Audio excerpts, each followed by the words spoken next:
Welcome to Pindar Poetry. We hope you learned something new. You start by verifying compatibility. Check that your iPad has a USB-C port and the pencil model is USB-C ready. Once done, plug the pencil into power and let it charge above 20% so pairing is stable. Make sure your iPad is unlocked and running the latest OS. This prevents handshake errors.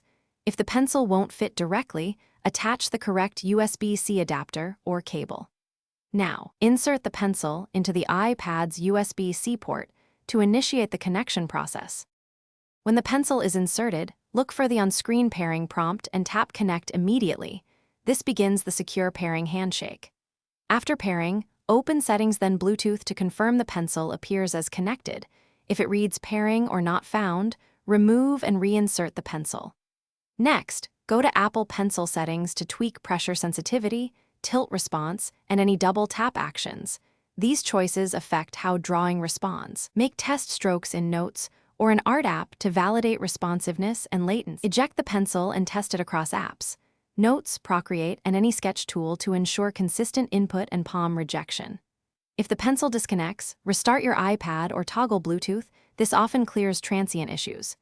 Make sure you tighten any adapters and inspect the USB-C port for debris. A dirty port can block data contacts. If problems persist, update the iPad OS, try a known good USB-C cable or adapter. And if necessary, contact support. One key tip: test with another iPad to isolate the hardware. Thanks for watching.